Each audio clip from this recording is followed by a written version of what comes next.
हम यूजुअली देखते हैं कि अभी तक मैं बिजनेस में जो भी बात कर रहा था वो बात कर रहा था कि आपने प्रॉफिट की बात की, आपने कंप्लाइंसेस की बात की, तीसरा मैंने बात की कि रियल वैल्यूएशन क्या होती है। लेकिन हम सबसे ज्यादा जहां फंसते हैं वो इंटरनल सिस्टम से फंस जाते हैं। हमारे साथ प्रॉब्लम क्या होती है, जब हम दो बैलेंस शीट सेम नेचर की ट्रेड की लेके बैठते हैं तब भी हमें यह समझ में नहीं आता कि ये कंपैरिजन क्यों नहीं हो पा रहा है।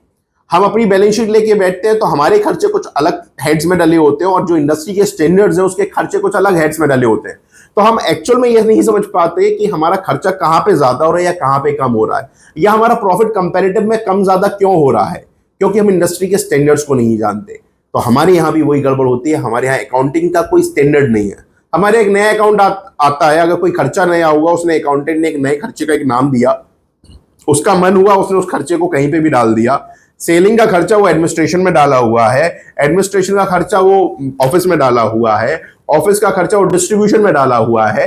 तो आपकी बैलेंस शीट कैसी बनेगी? जब उसका बेस ही इतना खराब होगा तो उसकी बैलेंस शीट आपकी क्या बनेगी, आप समझ सकते हैं।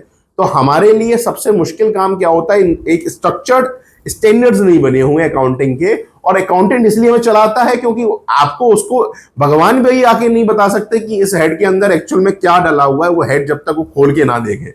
और आपके पास इतना टाइम है नहीं कि आप खोल के देख पाए। तो अगर आपको स्टैंडर्ड्स को ठीक करना है तो आपको पहले अपने अकाउंटिंग को ठीक करना पड़ेगा, बेस को ठीक करना पड़ेगा। जब आपका बिल्डिंग ही का बेस खराब होगा तो बिल्डिंग जो उसमें बनेगी वो कितनी मजबूत होगी आप समझ सकते हैं। तो आपको इन स्टैंडर्ड्स पे काम करना पड़ेगा। जैसे कि हम देखते हैं इंटरनेशनल स्टैंडर्ड्स में अकाउंटिंग के हेड्स बने हुए हैं, जो भी अकाउंटिंग होगी वो उनमें होती है। उनके अकाउंट्स पेबल है, अकाउंट रिसीवेबल है, क्लियर। तो वो क्लियरिटी इतनी है थॉट में कि अगर हम दो इंटरनेशनल कंपनीज को कंपेयर करना चाहते हैं तो इजीली कंपेयर कर सकते हैं। इंडिया में ही यही चक्कर है कि अगर आपने एक पर्टिकुलर एक्सपेंस है तो 10 नाम से मिलेगा same nature of expenses. Like packing expenses, packing में भी डला हो सकता है, सेल्स प्रमोशन में भी डला हो सकता है, एडवर्टाइजमेंट, भगवान जाने किस किस में होता। कभी कभी तो मैं ऑफिस एक्सपेंसेस में भी देखता हूं। तो आपको ये ठीक करना पड़ेगा अगर आपको ग्रो करना है।